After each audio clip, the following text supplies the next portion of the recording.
lo lógico es que cuando se requiera un ascenso o se requiera nombrar al director de un departamento, pues esto sea permitido.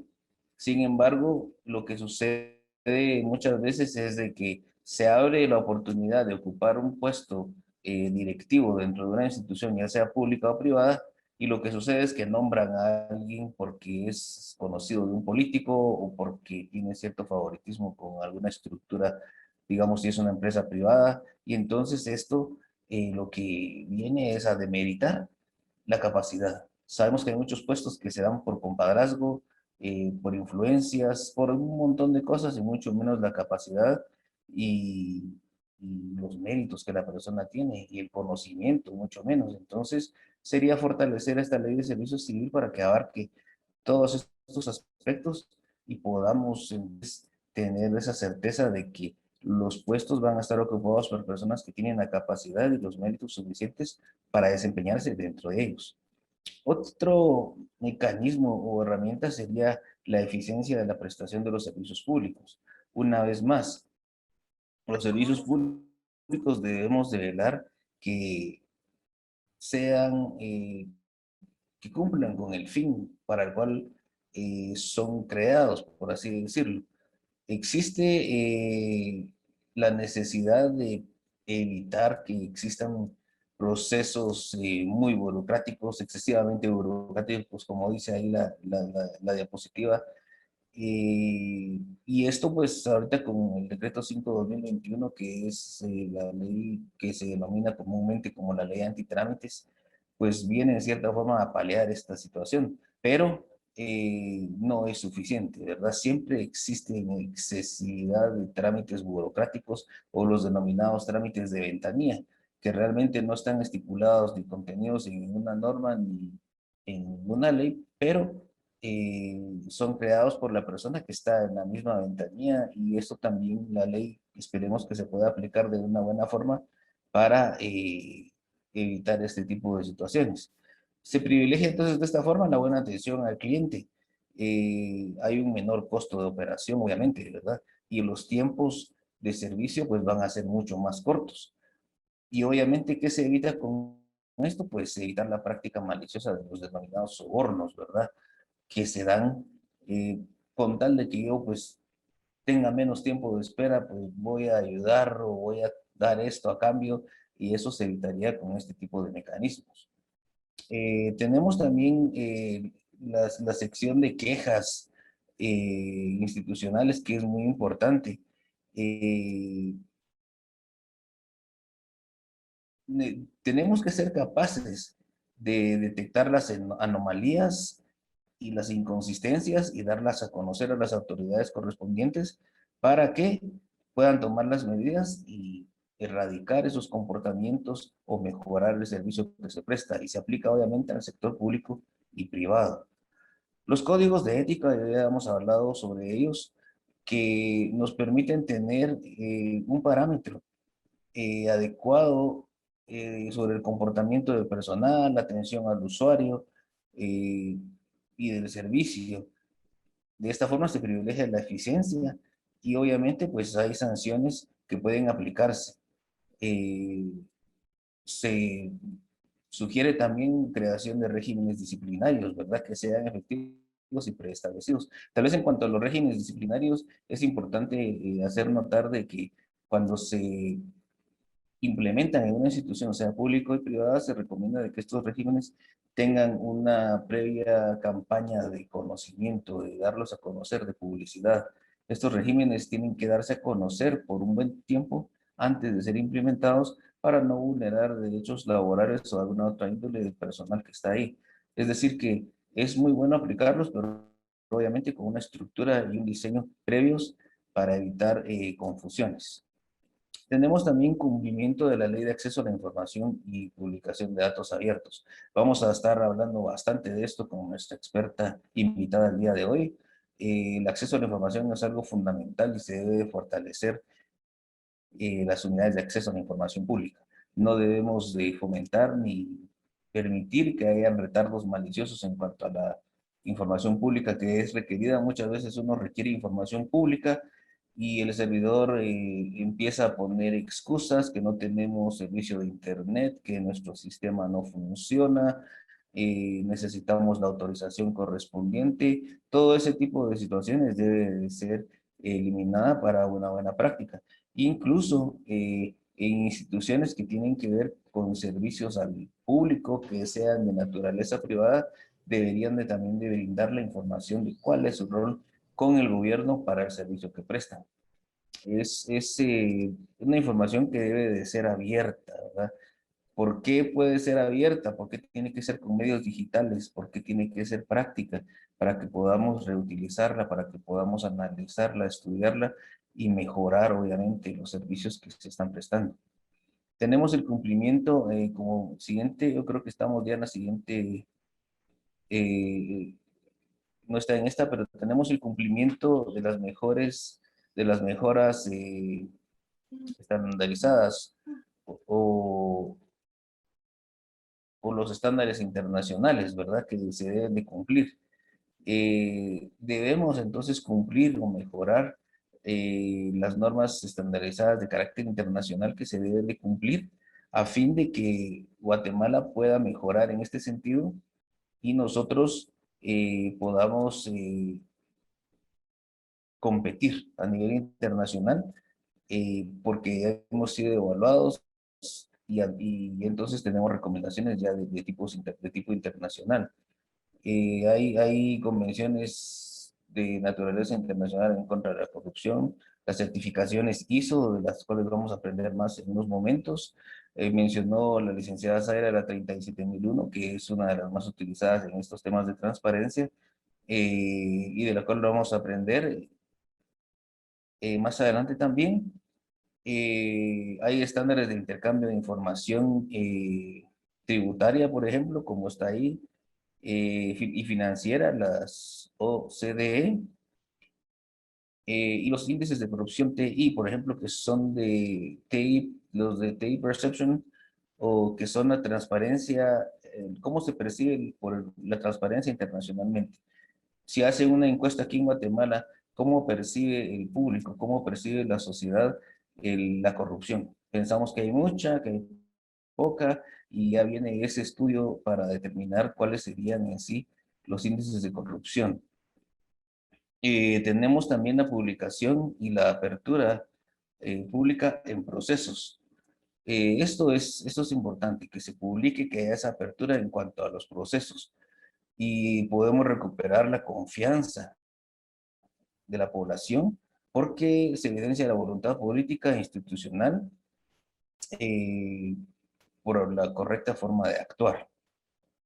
Tenemos también la educación, principios y valores. Cuando nosotros hablamos de la educación, y en esta sí me gustaría detenerme un poquito, cuando hablamos de la educación, principios y los valores, pensamos que al hablar de educación nos referimos, bueno, al nivel primario, al nivel diversificado, a la universidad, pero también la educación está sobre programas de formación constante o la famosa educación continua, porque uno nunca detiene de la educación.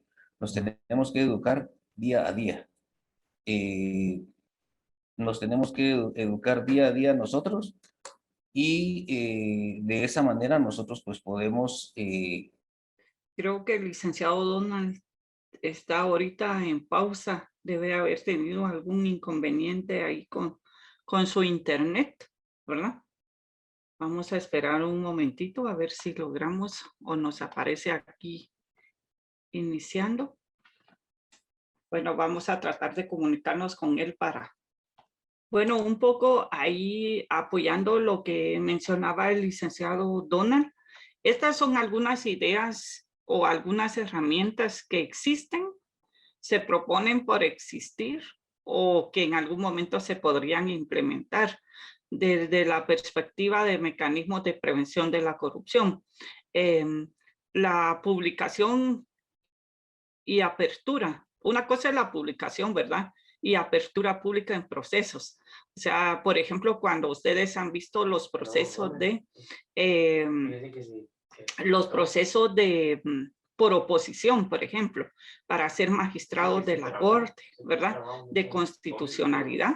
En estos casos, por ejemplo, hay mucha incidencia de sociedad civil y diversos sectores para que puedan estos procesos abrirse al escrutinio público y hayan ciertos criterios o estándares de calificación en base a meritocracia y experiencia, ¿verdad? Entonces, a esto nos referimos.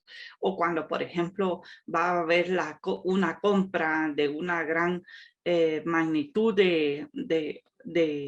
o un precio bastante alto, entonces normalmente se utiliza el proceso de guatecompras, pero la incidencia pública y la necesidad de información es tal que se solicita muchas veces que sea dado continuamente esa información. Prueba de ello es el tablero COVID, por ejemplo, ¿verdad?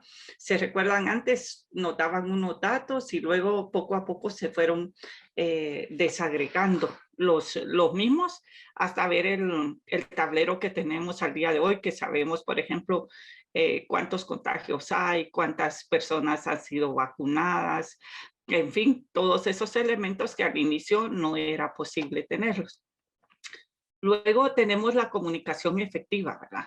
Que los mensajes sean claros y concretos, que haya información, por ejemplo, de resultados, la población beneficiada, en fin, que todas esas áreas que comúnmente son, o áreas de información que comúnmente son solicitadas por las personas, estén en disposición y sean trasladados de una forma comprensible, ¿verdad? A veces no necesitamos 2, 3 páginas, sino que nos digan en una infografía, esto es la inversión, esta es a dónde fue destinado, cuánto se gastó y cómo se gastó, ¿verdad? Ese dinero. Luego están los observatorios del gasto público, ¿verdad? La cultura de denuncia también es muy importante, pero los observatorios, bueno, aquí en Guatemala entiendo que se hizo un esfuerzo hace como 2, 3 años para que poder incluir o crear un observatorio del gasto público, pero había mucha discrepancia en que si ese observatorio iba a estar a cargo de sociedad civil o iba a estar a cargo de las entidades públicas. En otros países es mixto. Normalmente son las entidades públicas las que proveen la información y es la sociedad civil o centros de pensamiento especializados los que dan seguimiento a la información que se genera en ese observatorio, logrando con ello evidenciar algunos focos de corrupción o algunos temas que se necesitan eficientar para mejorar la transparencia. Luego, la cultura de denuncia. Yo les hablaba al principio lo importante que es la denuncia, ¿verdad? En todo este tema de el control, ¿verdad? De la corrupción.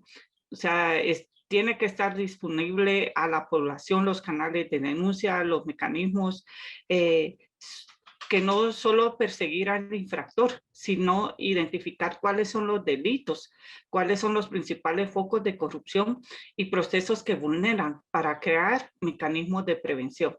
Estamos ya finalizando esta parte que es con los registros públicos y digitalizados.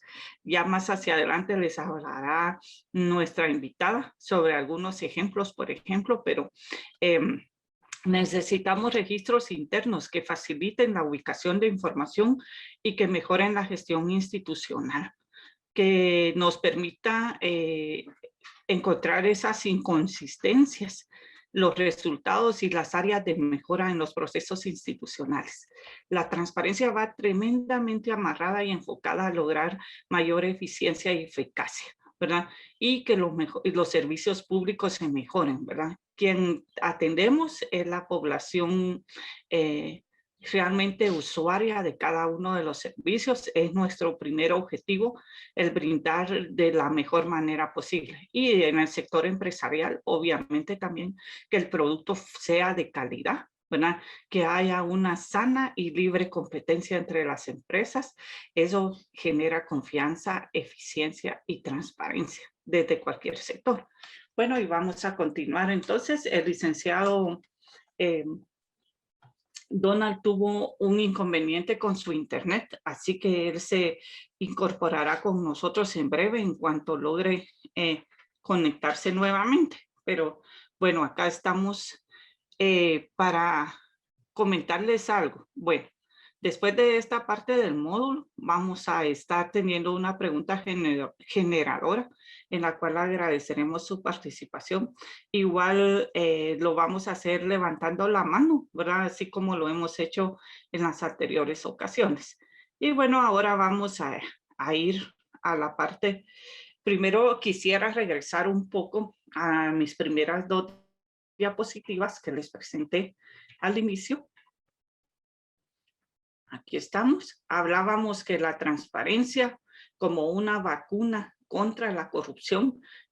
Algunas personas lograron ingresar hace un momento, y para contextualizarlos un poco en dónde vamos y cómo vamos con el tema, porque créanme que esta es la parte medular del diplomado. Y también quisiera hacerles saber a todos que si alguno tiene inconveniente, porque veo 44 participantes el día de hoy en el diplomado, son 50 alumnos, si no estoy mal, o sea que si hay algunas personas que hoy no están asistiendo o que se incorporarán más hacia adelante, que por favor me envíen un correo electrónico para poder documentar que su participación, ¿verdad? El motivo por el cual no pudieron participar o no pudieron participar en una primera parte.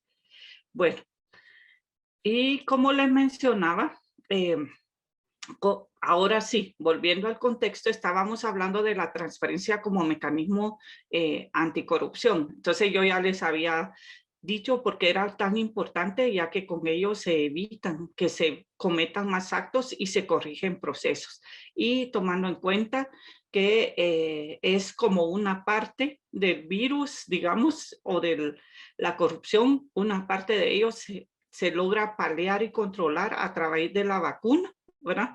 Que es la transparencia, y que necesitamos armonizar una serie de mecanismos para lograr detener y controlar.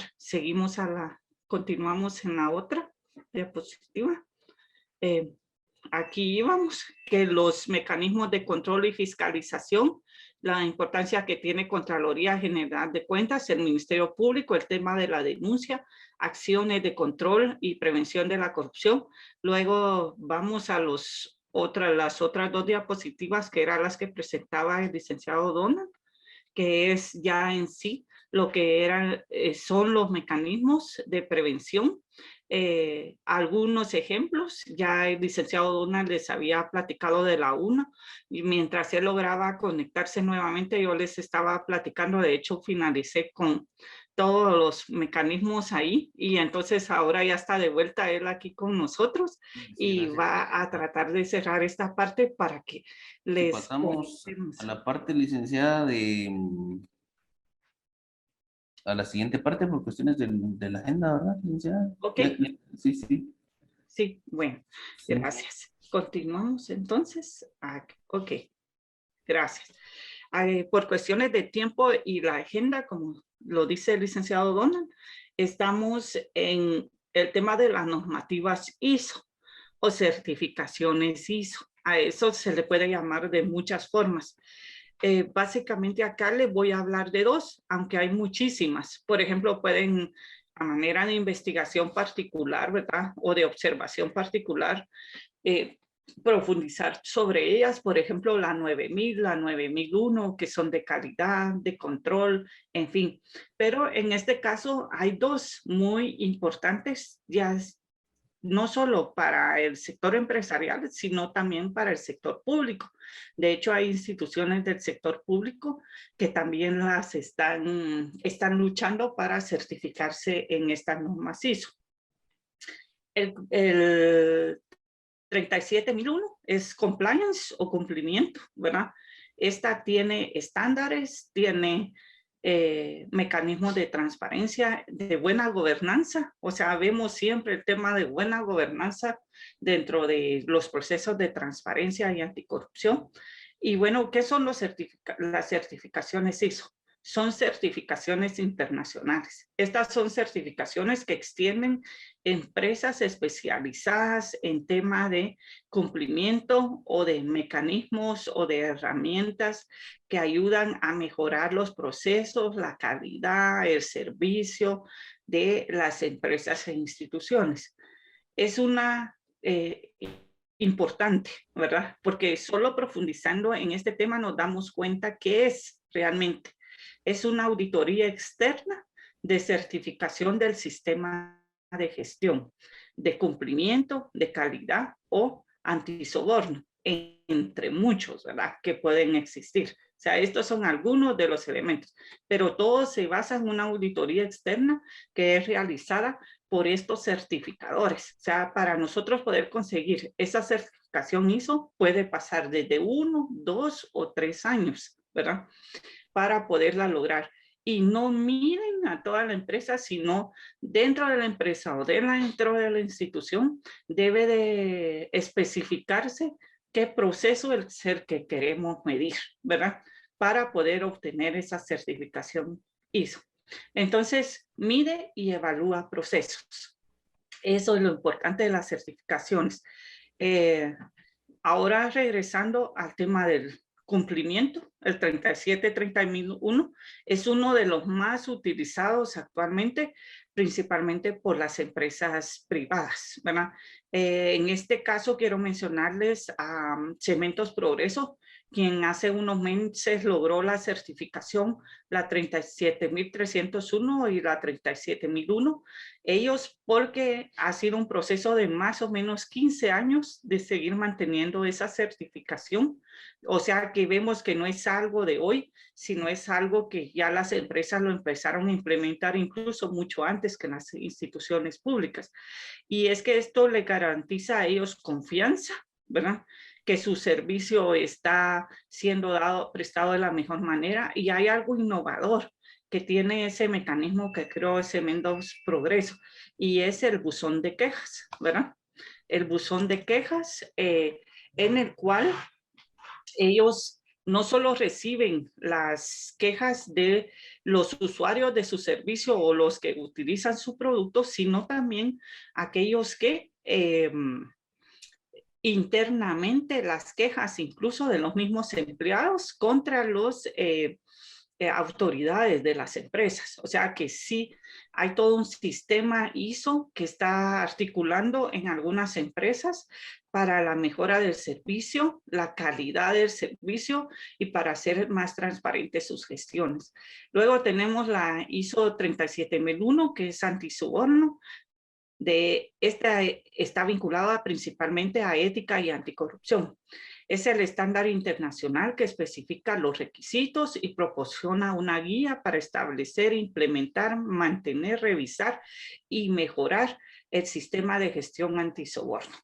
El soborno es una de las formas de corrupción más habitual en el mundo de los negocios y en la gestión pública. Entonces, es algo que ya las empresas y la administración pública tiene bien claro, pero es muy importante la voluntad que cada una de ellas pueda tener para lograr este tipo de certificaciones, porque involucra a todo el personal, pero también a las personas que reciben el servicio. Las empresas u otro tipo de organizaciones pueden contribuir a la lucha anticorrupción a través del compromiso para establecer una cultura de integridad, ética, transparencia, honestidad y cumplimiento, y lucha contra el soborno y la corrupción. Así que eso es el contexto antisoborno, y aquí ya estaríamos finalizando esta primera parte de nuestras exposiciones sobre los temas que abordamos, ¿verdad? Desde la transparencia como una herramienta anticorrupción, luego tenemos fiscalización y control, el tema de las normas ISO, los mecanismos de prevención. Y bueno, agradecería al licenciado Donald que nos apoya ahí con la siguiente parte, que es ya el cierre de esta primera parte del módulo, y pasar a la parte de con compañeros alumnos para poder platicar y dialogar sobre la pregunta generadora. Muchas gracias, licenciada Zaira. Pues en efecto, la pregunta generadora le vamos a pedir de último a la licenciada Zaira que se las plantee a los alumnos, pero antes de iniciar a esta parte, yo decía y quería comentarles a todos los que estamos participando en este debate que vamos a plantear este debate académico, y el debate académico en sí lo que significa es emitir opiniones a favor o en contra de un determinado tema. Y la importancia de este ejercicio no es solo para que nosotros pues participemos y emitamos nuestro punto de vista, sino es porque también queremos con este diplomado nosotros innovar nuevas prácticas, así como estamos innovando nosotros, dando a conocer cómo podemos colaborar para tener opciones más transparentes y luchar en contra de la corrupción desde ese punto de vista. También desde el punto de vista académico queremos propiciar este tipo de espacios porque el debate académico es algo que no, a lo cual no estamos tan acostumbrados en la mayoría de instituciones. Es decir, que muchas veces nosotros estamos acostumbrados a callar porque esa cultura de diferir de opiniones con alguien más, mucho menos si es con el expositor, con el político, con el alcalde, con el catedrático, con cualquier persona, pensamos que nos puede traer consecuencias negativas porque no estamos acostumbrados a ese tipo de debate académico que lo único que busca es enriquecer nuestra misma postura, porque si escuchamos diferentes puntos de vista, diferentes posturas, pues crecemos, y eso es lo que queremos motivar ahorita en ustedes, que opinemos, que tengamos ya sea a favor o en contra puntos de vista de lo que los demás compañeros comenten, pero siempre con ese espíritu académico, es únicamente para enriquecer, no para no para crear conflicto. Muchas veces erróneamente creemos que cuando nosotros estamos hablando de debate, estamos hablando de algún tipo de conflicto ya interpersonal, lo que vamos a pelearnos con la otra persona. Y no es así. El debatir es únicamente intercambiar puntos de vista y no significa que estemos totalmente a favor o totalmente en contra de lo que la otra persona está diciendo, sino estamos creciendo nosotros con esas aportaciones. Entonces, habiendo dicho eso, pues los motivamos a que participen, principalmente aquellos que no han podido participar, los animamos a que lo hagan en espacios como estos y crecer de esa manera. Entonces, licenciada Zaira, la pregunta generadora para iniciar la discusión, y después de esto, quien quiera tomar la palabra, pues levanta la mano y le van dando participación para que puedan participar en relación a la pregunta. La pregunta, licenciada. Ahora se la vamos a colocar. Quizá antes, el licenciado Donald, tenemos al ingeniero Carlos García con nosotros aquí Bueno. en la actividad. Entonces, él es uno de los representantes de la Asociación de Jóvenes Expecarios. Él, de hecho, está en otra clase, en otra universidad, pero ha hecho un momentito para estar aquí con nosotros. Carlos, si desea dirigirse un momento a los compañeros de las universidades. Muchas gracias, Aira, y muchas gracias, Donald. Les deseo un feliz día también a todos los asistentes. Mi nombre es Carlos García, yo soy coordinador de proyectos en la Asociación de Jóvenes Exbecarios del Departamento de Estado. Tuve la oportunidad, como Donald y como Zaira, de tener una beca de la Embajada de Estados Unidos. Y el día de hoy me da muchísimo gusto poder compartir con ustedes. Primero porque yo también estoy en Quetzaltenango y porque estoy seguro de que también el país se construye desde estos procesos que no son tan centralizados ni tan centralistas.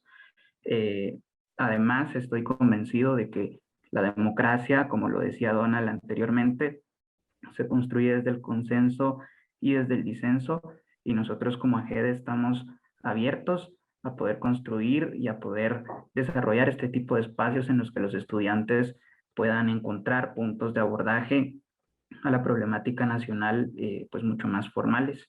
Les agradecemos a Universidad Mesoamericana y Universidad Rafael Landívar también por este esfuerzo, y yo sobre todo les agradezco a Donald y a Zaira también por tener esta preocupación y por tener este afán por compartir los conocimientos que han adquirido a lo largo de sus trayectorias profesionales. Me da mucho gusto poder compartir en esta sesión con ustedes. Yo les he estado enviando los correos y por primera vez creo que los voy a poder escuchar también, y cualquier cosa que necesiten de parte de la asociación, o incluso si llegaran a tener alguna iniciativa, creo que ya tienen todos mi contacto, me pueden escribir con toda la confianza y nos va a dar muchísimo gusto seguir articulando estos esfuerzos. Muchas gracias, Carlos. Bienvenido Gracias, aquí Carlos. al grupo, ¿verdad? Y ahora dejamos aquí al maestro Donald Iscaragua, quien nos guiará en toda esta parte de interacción democrática con los compañeros. Gracias. Ahí solo nos dice cómo estamos con el tema del tiempo, licenciada Zaira, para que no nos extendamos demasiado, pero todos ven la pregunta generadora ahí, de la cual la licenciada Zaira pues ya les había hablado anteriormente. Y sería que dentro de los temas abordados en el presente módulo de lo que hemos hablado ahorita, ¿cuál mecanismo considera el más importante para la prevención de la corrupción? ¿Alguien que quiera opinar cuál mecanismo considera que es el más importante para la prevención de la corrupción?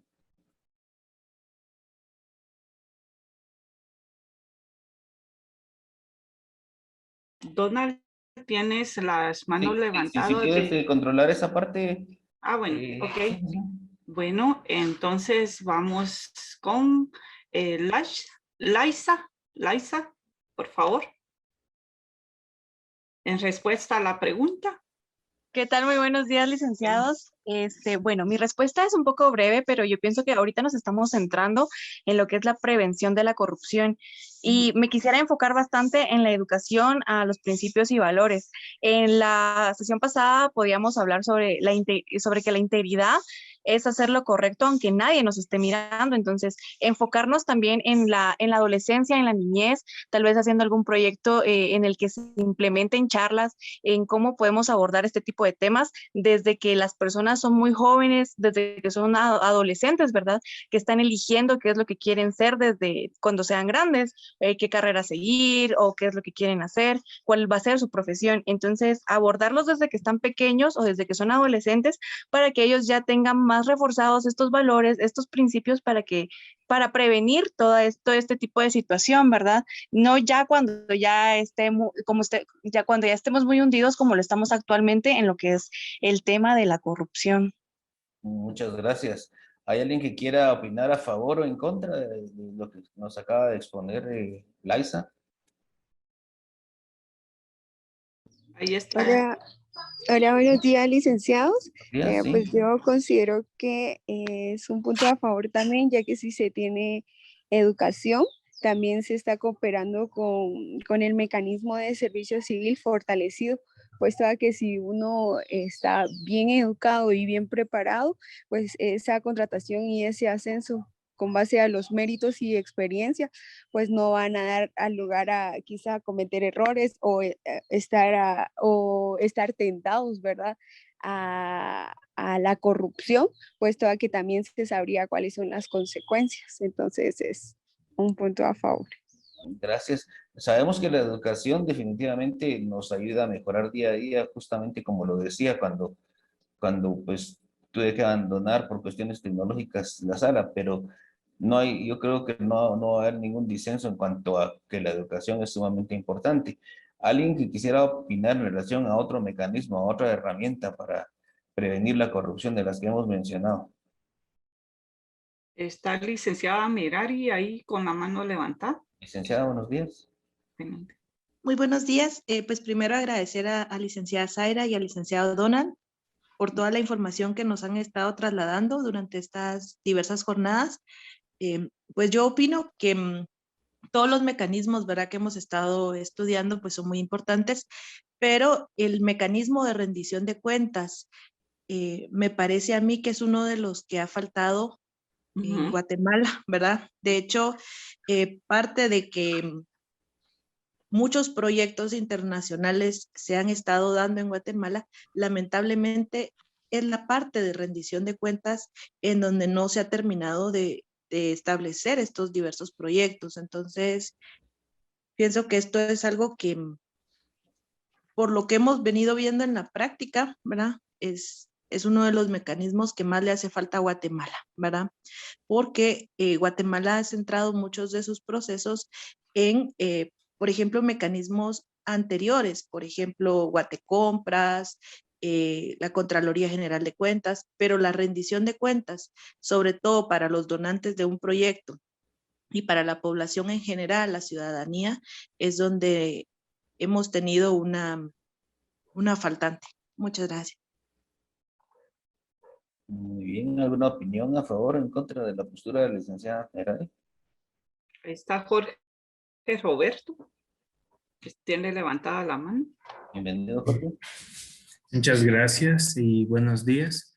Pues bajo mi punto de vista, yo considero que un mecanismo fundamental podría ser lo que es el código de ética, ya que yo lo considero como administrador principalmente, que es un aspecto muy importante, ya que no solo únicamente lo vamos a aplicar como lo va a hacer un empresario, auditor o cualquiera que maneje la carrera en cuanto a relación a ciencias económicas. Y así es el mismo caso entre colegas, sino que pues también aplicamos este método también para lo que son ahora las empresas y también en cuanto a la sociedad. Sería mi punto de vista. Gracias. En cuanto a la participación de Jorge, muy importante el código de ética, pero yo tengo una duda en relación a esto, una pregunta.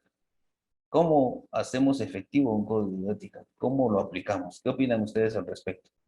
Ahí tenemos con la palabra a Alba Rommel, si nos podrían mencionar al respecto, ¿Sí? por favor. Licenciado Donald, también estoy muy de acuerdo con el compañero con lo del código de ética. Creo que sería una buena idea implementarlo desde el principio de la educación, desde primaria, ir fomentando ese hábito de ética en los alumnos, porque ya cuando uno sale egresado de la universidad o de diversificado el curso de su carrera, nosotros ya lo aplicamos a la hora de trabajar. Entonces, creo que todos los valores se aprenden no solamente en el hogar, sino también en la educación que uno recibe en las instituciones. También quería hacer el comentario sobre las compañeras, que estoy de acuerdo con la implementación de valores. También quería que es importante el mecanismo de tener el acceso a la información pública. No solamente tener ese acceso, sino, como lo decía la licenciada, llevar el proceso de cómo, a dónde y cómo se utilizan los fondos que se han recaudado. Gracias, Alba. Y licenciado Donald, tenemos a Rommel, Marvin y Andrés, ya con la mano levantada. Muy bien, entonces escuchamos. Rommel. Muy bien, muchas gracias. Buenos días, una vez más. Gusto saludarles. Bueno, totalmente de acuerdo con lo que plantean los compañeros. Yo creo que todo va de la mano. El proceso de la implementación del código de ética pues sería a través de esa formación que debería de haber en principios y valores desde el hogar y que debería pues de irse pues consolidando a lo largo de los años en el sistema educativo. Pero también considero que sería importante ver los elementos que planteaba el licenciado Donald también de eficiencia, coherencia y control del gasto público. En este caso, si hay una correcta eficiencia en la ejecución de ese gasto público, pues lo vamos a ver reflejado justamente en el desarrollo de nuestro país. Si hay una coherencia en el gasto, pues no se daría tanta cuestión de reparos presupuestarios por malversación de fondos. Y cuando hablo de malversación de fondos es porque se cambian de un techo presupuestario a otro específicamente, ¿verdad? Pero ese gasto público, justamente con la referencia que hacía la última compañera, ¿verdad? Ese cumplimiento a la ley de acceso a la información. En este momento, yo sé que existe la ley de acceso a la información, sé que ha sido una obligación de crear las dependencias en todas las entidades del Estado, digamos, pero también he visto que ha sido como una de las más, podríamos decir, como la que coloca más previos o más antecedentes, digamos, para poder dar información. Solo como ejemplo, digamos, es que uno solicita información, si la deberían dar en 8 días, llega a los 8 días y las personas les dicen, bueno, venga en 8 días más. Y así, de 8 en 8, de 15 en 15, va pasando el tiempo. Y creo que ahí estaría también la vinculación del proceso de servicio civil fortalecido, porque las dependencias del Estado, o en este caso los funcionarios públicos, pues deberían de actuar acorde y con apego a la ley, ¿verdad? Entonces creo que son varios elementos los que entran dentro de la discusión, y el mecanismo pues más importante creo que son todos, o sea, hacer como una homogenización de todos los elementos de transparencia que hay, y como generar las condiciones, ¿verdad? Tanto en el nivel privado, porque también en el nivel privado hay algunos elementos que habría que discutir, y en el nivel público, ¿verdad? Que es en donde más nos interesa a todas y todos, porque es en donde se ejecutan los fondos que, bueno, prácticamente se recolectan o se recaudan desde el Estado, ¿verdad? Muchas gracias. Gracias, Rommel. Marvin. Buenos días, licenciados y compañeros. En relación a la pregunta, yo, bueno, destacaría, digamos, 3 mecanismos que ya mis compañeros han mencionado, que es la educación, pero tomado de la mano con una comunicación efectiva y también con una cultura de denuncia. Realmente yo veo que la juventud, digamos, ya no toma la corrupción como que vivimos en un país que es corrupto y pues nos va a costar o nos falta muchísimo tiempo para lograr combatir esto. Cuando realmente nosotros como jóvenes tenemos la oportunidad, entonces esto podría ir anudado a una campaña de sensibilización y concientización para que ellos sepan que tienen la oportunidad de denunciar, la oportunidad de formarse y educarse en eventos como el que estamos en el día de hoy, y pues a través de esto transmitir un mensaje positivo. Gracias. Bien, muchísimas gracias, totalmente de acuerdo, Marvin. Andrés. Muchas gracias, licenciado. Yo la verdad es que estoy de acuerdo con casi todos los puntos que han tocado los compañeros. Realmente yo creo que la parte importante es que seamos activos en el momento en el cual nosotros somos los encargados de activar estos mecanismos anticorrupción. Por ejemplo, la ley de acceso a la información, como lo mencionaba por ahí un compañero, naturalmente pues sí tiene sanciones y demás si no se cumple, pero muchas veces la información que no se da de oficio solo se va a dar si uno como ciudadano activa esa petición para que se dé acceso a esa información. Yo creo que igual con la transparencia en general, más allá de una formación individual en la que cada persona pues se forme para ser transparente, también tenemos que ser capaces de pedir la transparencia que no se da. Es decir, que yo creo que no tenemos que conformarnos con ser éticos nosotros, sino que también tenemos que tener un rol más activo y demandar pues esa transparencia que muchas veces no se da. Yo creo que la formación individual es importante, pero muchas veces el problema pues termina siendo sistemático, porque uno puede tener mucha formación ética, mucha formación académica, pero el sistema, por la forma en la que está diseñado y por la forma en la que está cooptado, pues naturalmente descarta a las personas que tienen pues este tipo de preparación. Por ejemplo, para acceder a los grandes cargos muchas veces pues no se toma en cuenta la meritocracia, que era parte de los mecanismos que usted pues nos estaba mencionando, sino que precisamente son los coloquialmente llamados conectes y los caminos fáciles los que permiten acceder a estos cargos. Entonces, yo creo que más allá de la formación individual, tenemos que empezar a pensar de una manera un poquito más sistemática y de esta forma pues cambiar el sistema para que ya haya un incentivo realmente para participar, porque al final de cuentas yo siempre he creído que las personas con más formación, con más capacidad, son las que menos se disponen a trabajar, digamos, específicamente en el sector público, ¿verdad? Porque pues naturalmente esto ha sido algo que desprestigia mucho. Muchísimas gracias, Andrés. Interesantes participaciones, todas muy acertadas. Donald, solamente tenemos a Melanie con la última participación y ya para dar lugar a la presentación de nuestra invitada. Muy bien, Melanie, ¿la escuchamos? Buenos días, licenciado, y buenos días a todos los presentes. Respondiendo a la pregunta del licenciado Donald, en cuanto a qué forma se podría utilizar en cuanto a los códigos de ética, yo considero que los códigos de ética y la educación, principios y valores, estos mecanismos van enlazados, y es que en los códigos de ética, independiente de las instituciones públicas, considero de que se debe fortalecer el régimen disciplinario de la ley del servicio civil, o sea, es decir, actualizar la ley para los empleados públicos y en el sector empresarial, en el código de ética de una forma para mecanismo de anticorrupción podría ser de que los trabajadores tengan la libertad de reportar las faltas al código, ya sea de sus superiores, subalternos o compañeros del mismo nivel jerárquico, porque además de que se puede decir que los códigos de ética en las empresas favorecen el anonimato, ya sea por vía telefónica o una vía telefónica directamente con el gerente de recursos humanos.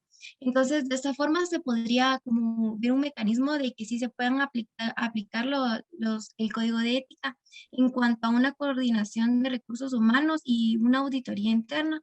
Y así que todas las denuncias o conductas humanas que vayan, que no vayan de acuerdo al código de ética y recursos humanos puedan recibir las denuncias e investigarlas para que sean actos transparentes. Muchas gracias. Muchísimas gracias a Melanie y a todos los que han participado. La idea pues es escucharlo y realmente es muy interesante ver todas las aportaciones que son puntuales, excelentes y que obviamente nos enriquecen a todos porque nos amplían el pensamiento, el panorama y las formas de aplicación que tenemos de estos mecanismos o herramientas para prevenir la corrupción. Coincidimos que los más importantes pues van a ser la educación, los valores éticos y la cultura de denuncia, que es algo que a veces nosotros no utilizamos mucho por la misma idiosincrasia que nosotros tenemos y que, como mencionaba un compañero de los que aportó, que estamos de cierta forma acostumbrados a que así son las cosas y pues solo vivimos así. Pero gracias por las aportaciones a cada uno de ustedes, excelentes, muy acertadas en cuanto a los comentarios. Y con esto pues concluimos este pequeño espacio que fomenta eso, ¿verdad? El intercambio de ideas y el debate para que todos crezcamos. Muchísimas gracias. Y licenciada, pasamos al siguiente punto entonces. Gracias, licenciado Donald. Y aprovechando que somos 47 los que estamos participando en este momento en el diplomado, les vamos a agradecer que por favor abran sus cámaras. Vamos a tomar la fotografía del día de hoy de los participantes, ¿verdad? Del diplomado. Y qué bueno que el ingeniero Carlos García también nos está pudiendo acompañar el día de hoy. A nuestra invitada ya está por ahí también, si puede abrir su cámara, es la licenciada Graciela Cabrera, ya les comentaré ahí, pero vamos a dar unos 10 segundos para que todos puedan abrir su cámara y vamos a hacer la toma de la fotografía.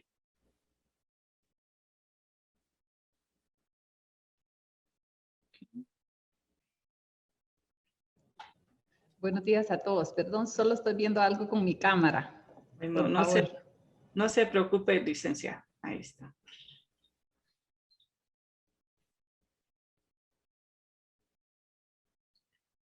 Bueno. Vamos con el grupo 1, entonces. En este momento vamos a tomar la fotografía.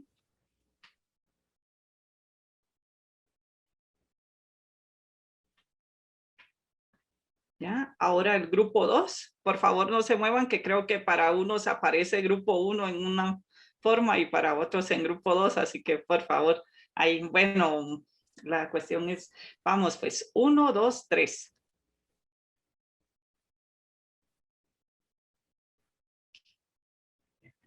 Ok, ya está muy bien. Muchas gracias a todos por abrir sus cámaras, ¿verdad?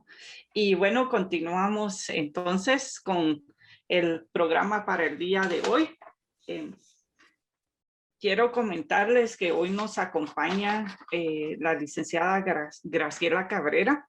Ella posee estudios de licenciatura en informática y administración de recursos humanos y también es licenciada en administración pública y finanzas y es maestranda en administración pública y gobierno, todos estos por la Universidad Galileo, y cuenta con una experiencia de 5 años en el sector privado y 17 años en el sector público.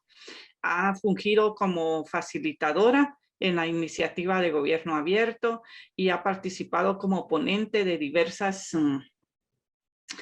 diversos cursos, talleres y seminarios en materia de transparencia y principalmente de acceso a la información pública. Además, es una de las personas que mayor apoyo brindan a muchas instituciones por las buenas prácticas y experiencia que tiene desde la institución en la cual trabaja, pero que también ha trabajado en conjunto con el organismo ejecutivo, instituciones del organismo ejecutivo, organismo judicial, organizaciones de sociedad civil, Ministerio Público, Universidad de San Carlos, CDAG, el Instituto Guatemalteco de Seguridad Social, ha participado con nosotros también en diversos proyectos como participación cívica, con charlas específicas y motivaciones específicas sobre el tema de acceso a la información y en la Secretaría Ejecutiva de la Instancia de Modernización del Sector Justicia. O sea, todo lo que les hablo, en todas las instancias ha andado ella, como decimos, tratando de concientizarnos, pero también fomentando ese conocimiento que debemos de tener sobre el tema de acceso a la información pública, ya que muchas veces, como se mencionaba, existe mucho desconocimiento sobre estos mecanismos y la verdad, yo me siento muy contenta y muy agradecida con ella por habernos aceptado esta invitación. Por favor, aprovechen muchísimo los conocimientos que ella tiene, ¿verdad? Va a expresar de una forma bastante sintética por el tiempo, ya que solo el tema de acceso a la información pública para un taller sobre ello nos llevaría 2-3 días, así que va a tratar de sintetizar lo más que pueda el tema y llevarles a ustedes la información más importante. Bienvenida, licenciada Cabrera. Muy buenos días, licenciada Zaira, muy buenos días a todos. Mis disculpas, pero no sé qué tiene mi cámara, no se me activa y no creo que vaya a ser posible, ya hice en varios intentos y vamos a seguir viendo qué es lo que puedo solventar. Con la presentación pues me va a estar apoyando Carlos Tenis. Sí, ahorita él nos va a estar apoyando acá. Sí. Y pues pedirle las disculpas, ¿verdad? Nuevamente no contaba con esto, pero al final de todo lo que hemos, pues lo que he podido escuchar del licenciado Donald, de licenciada Zaira Mejía, a quien agradezco y realmente la invitación por poder participar el día de hoy acá con ustedes, es precisamente darles a conocer la importancia que tiene la Ley de Acceso a la Información Pública en Guatemala. Escuchaba pues ya algunos comentarios en relación a la importancia de que se ejerza el derecho de acceso a la información pública por parte de las personas y eso es algo que todavía pues queda debiendo en ese sentido el ejercicio que debe realizarse, ¿verdad? Entonces vamos a comenzar. Muchísimas gracias. Y si tuvieran dudas, pues creo que tenemos un espacio para irla realizando. Y vamos a comenzar con el tema de la legislación internacional. A nivel internacional, pues tenemos distintos instrumentos que se han emitido para fortalecer la transparencia, el acceso a la información pública, digamos, el tema del derecho a saber. Y en ese sentido, pues contamos con la Convención Interamericana contra la Corrupción, que está en el 2001, la Convención de las Naciones Unidas contra la Corrupción en el 2006, la Declaración de Gobierno Abierto 2011, la Carta Iberoamericana de Gobierno Abierto 2016 y la Carta Internacional de Datos Abiertos. Un aspecto muy relevante es que estos solo son algunos de los instrumentos existentes para garantizar la transparencia y el acceso a la información pública, así como mecanismos emitidos para prevenir la corrupción o para la prevención y combate a la corrupción. Siguiente, por favor. Bueno, a nivel internacional, el 21 en el año 2002 se conmemora el Día Internacional del Derecho al Saber. Este fue instituido en Sofía, Bulgaria, y surge a partir de un encuentro internacional que se da con distintas organizaciones no gubernamentales, estas encargadas de promover el acceso a la información pública. En el año 2015 la UNESCO declara el Día Internacional del Derecho a Acceso a la Información Pública, siempre el 28 de septiembre, y es a partir de ahí que se ve que realmente la transición de ese derecho a saber, instituido como Día Internacional en el año 2002, pues ya toma una figura que lo fortalece en función de que ya es específico en el tema del derecho de acceso a la información. Como todos sabemos, el derecho a saber es un derecho universal. Es el derecho, por ejemplo, a informar, que también tienen los distintos medios. Y en relación al acceso a la información, cómo el derecho a saber se vincula con el tema del derecho de acceso a la información porque garantiza un derecho humano fundamental, ya protegido por el artículo 13 de la Convención Americana de Derechos Humanos, que realmente lo que hace es pues garantizar que todas las personas, sin importar el lugar geográfico donde se encuentren, tienen derecho a solicitar información a cualquier, digamos, sujeto obligado de los listados en la ley de acceso para realizar ese ejercicio de auditoría social que pues cada gobierno que tiene una ley de acceso o una ley de transparencia pues está sujeto, ¿no? Siguiente, por favor. Siempre a nivel internacional, en el tema de la legislación, pues acá solo pudimos listar algunos. Vemos que el tema de acceso a la información pública, leyes de transparencia a nivel mundial, es un tema que pues, en algunos países tiene realmente años. En el caso de Guatemala, pues recientemente cumplió los 13 años y de acuerdo al índice del derecho de acceso a la información, existen alrededor de 120 países de ley de transparencia. Van a encontrar otros donde aparecen ciertamente 101 países, 110, 115, pero el dato exacto que pudimos encontrar de acuerdo al índice del derecho de acceso a la información en el año 2019, que es el último, existen alrededor de 122 países. Podemos ver que Suecia, por ejemplo, tiene una ley de transparencia que data del año 1866, Finlandia, 1951, Estados Unidos, vemos que en el año 1966 promulga una ley de acceso, Dinamarca y Noruega, pues en el año 1970, y así nos vamos viendo cómo recientemente se fueron sumando varios países, Sudáfrica y Japón, por ejemplo, en el año 2000, Angola, Panamá y Perú coinciden en el año 2012 en emitir una ley de acceso a la información pública, Ecuador en el año 2004, Uruguay, Chile y Guatemala, referentes de una ley de acceso a la información pública en esos años, Paraguay y Colombia, por ejemplo, en el año 2014 y Argentina en el año 2016. ¿Qué es lo que vemos entonces con estos procesos de transición que han ido teniendo a nivel internacional la emisión de leyes de acceso a la información pública en el mundo? Es que precisamente se debe favorecer, como bien decían en la pregunta que se les realizó, que debe de existir realmente una cultura de solicitar información, de realizar esa auditoría social, de ir fortaleciendo todos aquellos aspectos que permitan y favorezcan conocer cómo se están invirtiendo y ejecutando o administrando los fondos públicos. Siguiente, por favor. Esto ustedes pueden visualizar, es la estructura legal de la Ley de Acceso a la Información Pública. Se compone de 72 artículos. Cada uno de los capítulos ustedes van a encontrar aspectos muy específicos, como las disposiciones generales, en el tema de las obligaciones de transparencia, que es la actualización de la información pública de oficio, el trámite y gestión de las solicitudes de información, el acceso a la información pública, que también está regulado entre el 16 y el 18, el tema de las consultas de los expedientes cuando no se pueda tener acceso porque son documentos históricos, por ejemplo, que datan de muchos años y el solo hecho pues de sacar una fotocopia o tomar una fotografía pues puede dañar el documento. Acá ustedes se encuentran que la ley establece que sí pueden también tener consulta directa a través de las, digamos, los sujetos obligados, las unidades de información pública que tengan los sujetos obligados. Cómo se conformaron las unidades de información pública. Es obligatorio que a partir del artículo 19 y 20, pues que se cuenten con unidades de información pública. Luego, la regla general, pues evidentemente es que toda la información es pública. Sin embargo, está la excepción Y la excepción a la regla siempre va a ser la información que es considerada confidencial y reservada.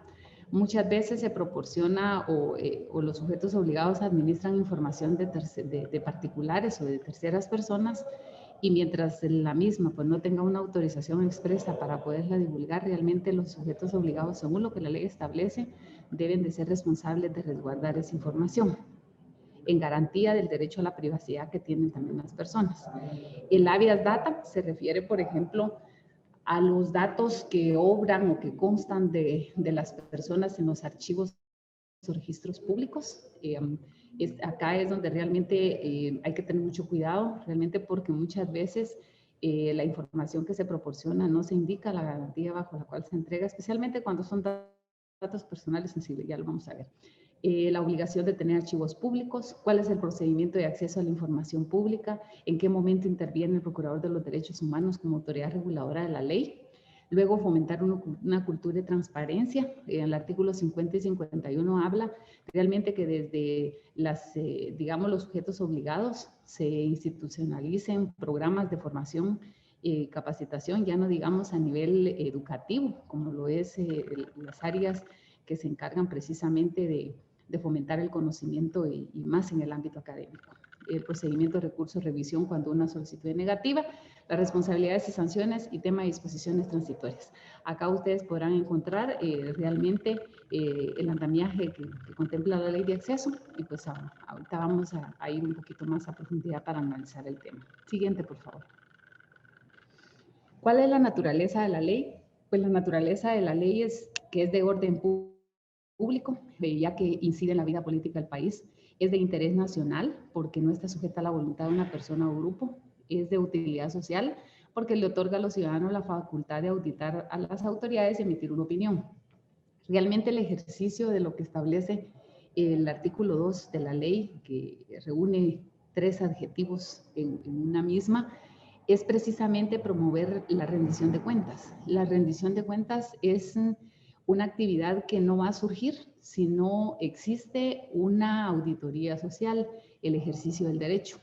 El ejercicio del derecho lo que hace es pues obligar a rendir cuentas. Y si existe, digamos, en determinado momento, pues una limitada participación ciudadana, pues este ejercicio se ve en algún momento pues estancado.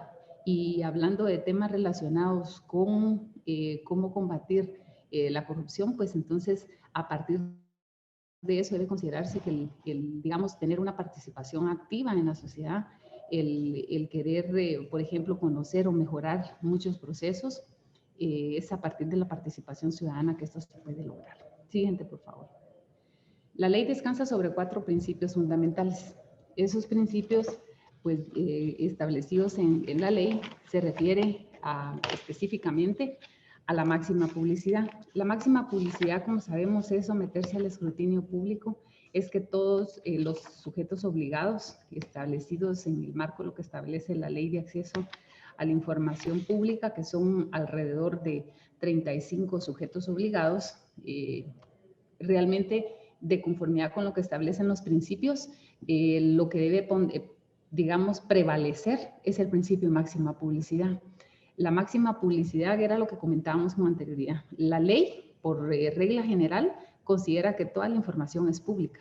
Y ante la duda de que si una información es pública, es de habeas data, es confidencial o es reservada, debe prevalecer y realizarse la ponderación en función del derecho que tienen las personas a una máxima publicidad por parte de los sujetos obligados y favorecer el proceso de rendición de cuentas.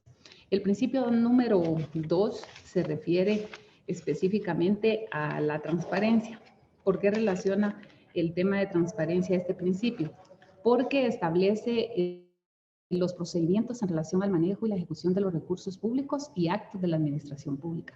Es dar a conocer cómo se están administrando los fondos que han sido asignados en las distintas temáticas que pueda representar cada sujeto obligado, y de acuerdo al listado de sujetos obligados es toda aquella entidad que administre o ejecute fondos públicos debe de cumplir con este principio. Es cómo se están utilizando los fondos y qué decisiones se están tomando. El principio número 3 se refiere al principio de sencillez. tanto en el tema de la actualización o la disponibilidad de la información pública de oficio, como en el trámite y gestión de las solicitudes, en la presentación de los recursos de revisión, debe privar el principio de sencillez y celeridad. ¿Esto a qué se refiere? Respetar los plazos en principio. Luego que en las, digamos, las unidades de información pública, pues se garantice la celeridad en esos procesos, no obstaculizar el acceso a la información a partir de que se pongan requisitos que ya la ley no establece. El artículo 41, por ejemplo, para el trámite de solicitudes de información, establece 3 principios fundamentales para realizar solicitudes. En el artículo número 10, en cuanto a la disponibilidad de la información pública de oficio, ya establece que de forma activa las instituciones deben de tener publicada esa información. ¿Por qué? Porque es información pública de oficio, es una información que ya dispone la ley. Y en el principio número 4, acá se refiere al principio de gratuidad. Acá, por ejemplo, encontramos que la gratuidad le establece la ley como la regla general. Sin embargo, la misma ley en el artículo 18 establece en el tercer párrafo, en el segundo y tercer párrafo, de que los sujetos obligados sí pueden requerir en determinado momento la realización de un costo siempre que exista un marco normativo que así lo establezca. La Contraloría General de Cuentas, por ejemplo, tiene disponible el formulario 63A para aquellas instituciones que tengan una partida presupuestaria específica y quieran realizar un cobro a partir de lo que dice la ley, pero recordemos que todo tiene que estar basado en estudios, en opiniones que no violenten este principio. La regla general es que toda la información es pública. Sin embargo, existe pues información demasiado voluminosa y la misma ley da también ese parámetro para poder establecer si hay que realizar a partir de cuánto se realiza el cobro, cuál es el procedimiento, por ejemplo, si solo se van a sustituir los folios, las hojas de papel bond, pero en ningún momento, si no tiene establecido un procedimiento, se puede establecer que se puede realizar un cobro. Como punto de referencia para el tema de realizar cobros, pues en Guatemala tenemos el Instituto Nacional de Estadística, es el referente que fija los parámetros, y es a partir de eso también que se debe tener conocimiento de que a la hora de querer ejecutar, digamos, este principio, pues que se respete y se mantenga en función de lo que establece la Ley de Acceso a la Información Pública. Siguiente, por favor. Ahora nos vamos a ver la definición de qué son los sujetos obligados. Los sujetos obligados, según el artículo 5 y 6 de la Ley de Acceso a la Información Pública, determina 2 parámetros. El sujeto activo se refiere a toda persona, individual o jurídica, pública o privada, que tiene derecho a solicitar, tener acceso y obtener la información pública que se hubiere solicitado conforme lo establecido en la presente ley. Acá se da mucho un tema, digamos, quizá por desconocimiento, pero es importante conocerlo, y es que a través de ley de acceso no se puede fundamentar una solicitud a partir de lo establecido en el artículo 28 de la Constitución Política de la República de Guatemala. ¿Por qué? El artículo 28 de la Constitución establece que son 28 días para atender una solicitud de información. Pues antes de que no existiera una ley de acceso a la información pública, las personas debían de esperar 30 días para que les pudieran dar respuesta a una solicitud de información o un requerimiento de información, en donde indudablemente iba a aplicar lo establecido en el artículo 30 de la Constitución Política de la República, y a partir de buscar garantizar ese derecho humano fundamental, pues se crea la Ley de Acceso a la Información Pública, que si ustedes se dan cuenta ya baja los plazos, porque ya la Ley de Acceso a la Información Pública es específica y habla de 10 días para el trámite y gestión de las solicitudes. Entonces, por ejemplo, cuando se realiza una solicitud, una petición de conformidad con lo establecido en el artículo 28 de la Constitución Política, se van a tardar 30 días. Pero cuando una solicitud de información pública se invoca el artículo, digamos, la Ley de Acceso a la Información Pública, el artículo 41, o en su conjunto el acceso a la información pública, la solicitud debe estar limitada a resolverse de conformidad con la ley, y establece que son 10 días. En el caso del sujeto obligado, pues se refiere a las 35 que ya mencionábamos, que están listadas en el artículo 6 de la Ley de Acceso, y esta se refiere a toda persona individual o jurídica, pública o privada, ya sea nacional o internacional, de cualquier naturaleza, institución o entidad del Estado o dependencia o cualquier otro que maneje, administre o ejecute fondos públicos. El tema de sujetos obligados es aquella entidad o aquel sujeto obligado al que se le entreguen la más mínima cantidad de fondos públicos está sujeta a lo que establece la ley. Se convierte en un sujeto obligado a partir de atender un requerimiento que pueda realizarse desde un sujeto activo, que es una persona individual o jurídica que se encuentre ubicada en cualquier parte del mundo, en cualquier lugar geográfico. No se va a limitar el derecho por encontrarse, por ejemplo, en África, en cualquier lugar de Europa, el acceso a la información pública. Toda vez un país tenga una ley de transparencia o una ley de acceso a la información pública, se ve obligado a garantizar ese derecho humano fundamental y establecido en el artículo 13 de la Convención Americana. Siguiente, por favor. Bueno, ¿cuáles son esas obligaciones de transparencia? De conformidad con lo establecido en los artículos 10, 11, 12 y 13 de la Ley de Acceso a la Información Pública, todos los sujetos obligados deben de cumplir con actualizar mensualmente la información pública de oficio establecida en el artículo 10, 11, 12 y 13, dependiendo del sujeto obligado que se requiera. ¿Y cómo se consulta esa información? A través de los portales electrónicos de los sujetos obligados. La información debe estar disponible para la consulta directa por parte de cualquier persona y encontrarse debidamente actualizada. Normalmente, digamos, el link, el botón o que le queramos llamar identificador de la información pública de oficio va a ser precisamente este link. Así lo pueden encontrar en varios portales de sujetos obligados y esto les da una orientación en relación a verificar o establecer la periodicidad con la que se actualiza la información, la disponibilidad. Esta obligación de transparencia pues también es monitoreada por la Secretaría Ejecutiva de la Comisión de Acceso a la Información Pública de la Procuraduría de Derechos Humanos, que es realmente la autoridad reguladora de la ley. Luego, la otra obligación de transparencia es el trámite y gestión de las solicitudes de información pública que sean presentadas. Para esto existen, de conformidad con el procedimiento establecido en los artículos 38, 39, 40 y 41 de la Ley de Acceso, las solicitudes pueden ser verbales. Puede una persona llegar a una unidad de información pública y decir, quiero por ejemplo, el presupuesto 2020. Quiero, por ejemplo, una organización no gubernamental y yo quisiera pues saber qué cantidad de personal tienen contratados y dentro del, digamos, el ejercicio presupuestario se incluyó el pago de nóminas de los fondos públicos que fueron asignados. Y a partir de esto, digamos, el que está recibiendo la información de parte del sujeto obligado, si la solicitud es verbal, puede o bien tomarla a mano o bien la otra persona llevarla escrita en un cuarto de papel.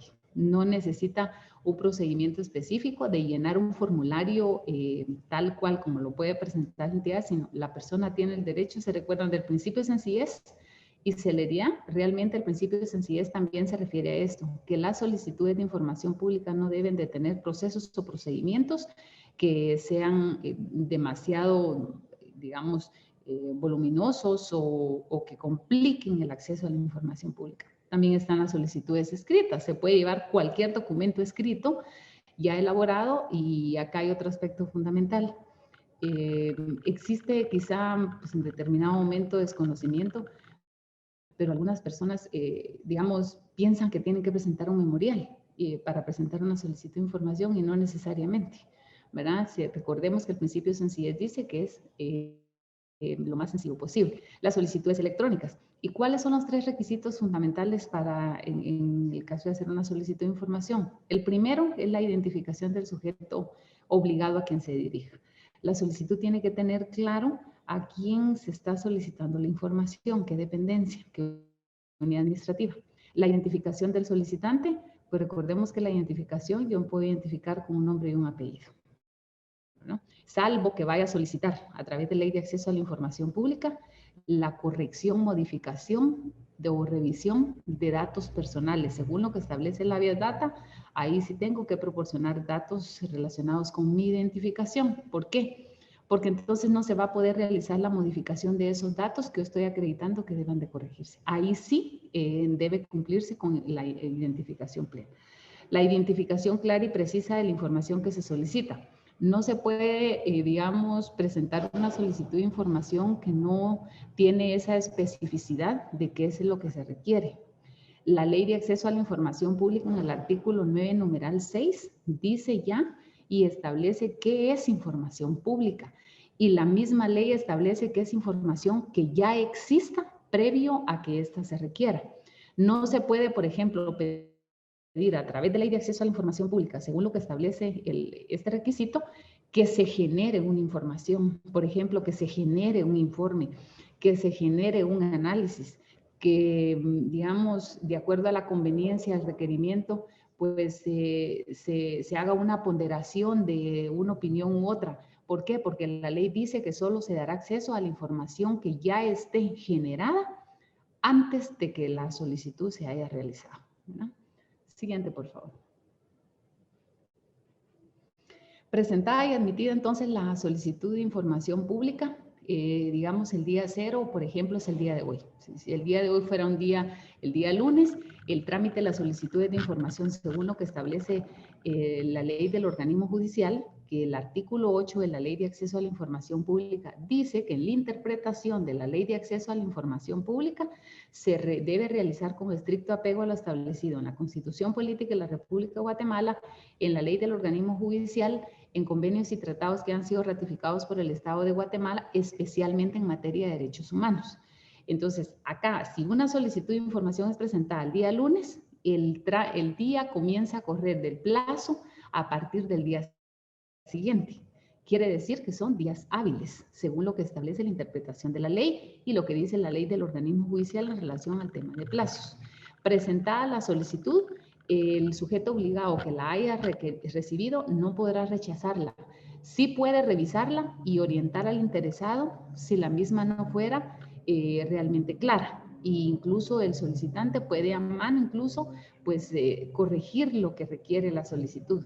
Es obligación de los sujetos, de los encargados, del personal de las unidades de información pública, orientar a las personas de acuerdo a las funciones establecidas en el artículo 19 y 20 de la Ley de Acceso a la Información Pública. Bueno, si esa solicitud de información se determina que son 10 días, en el caso de que no se haya requerido prórroga, la solicitud de información se debe emitir la resolución en el 10º día.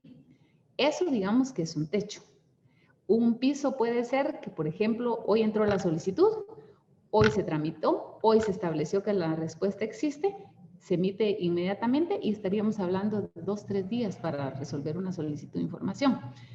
Cuanto por el volumen de las solicitudes o por la extensión, volumen se requiere a que yo tengo que fotocopiar 10 leyes o que tengo que escanear 5 leyes, o sea, cualquiera de las dos opciones. A eso se refiere el volumen. Ahí es donde aplica la solicitud de prórroga porque quiere decir que es demasiado lo que se tiene que trabajar. Entonces se entiende que se va a llevar más de 10 días, en el supuesto de que así sea. En el caso de la extensión, la prórroga también aplica por extensión porque lo que me están pidiendo, por ejemplo, hay que irlo a buscar a un archivo, hay que irlo a buscar a una cantidad de cajas que digamos en Guatemala no existe una ley de archivos todavía, solo lo establecido en el artículo 36 y 37, la ley de acceso que ya obliga a tener archivos y de esa cuenta pues hay muchos archivos que puede que no estén digitalizados. De acuerdo a registros de la Procuraduría de los Derechos Humanos, la Secretaría, esa es una incidencia, los problemas para atender solicitudes porque la información hay que irla a buscar y no está digitalizada. Entonces, se entiende que cuando una solicitud de información se requiere una prórroga, debe ser únicamente por esas dos cosas, por volumen o por extensión. Y en el momento que se notifica la prórroga, se cuenta con 10 días para poder dar respuesta. Llegados a los 20 días, se tiene que emitir una resolución. En el caso del volumen de entrega, ahí puede ser total o parcial, o sea, la ley no dice que va a ser completa porque al final se entrega lo que se tiene según el artículo 45, numeral 3, y en el caso de la inexistencia se debe de indicar o debe constar en determinado momento a qué o a quiénes se puso a buscar la información para decirle al usuario o a la persona que que no se encontró la información. Al menos esos son los parámetros que establece la Ley de Acceso a la Información Pública. Presentada la solicitud, 10 días para la emisión de la resolución de respuesta.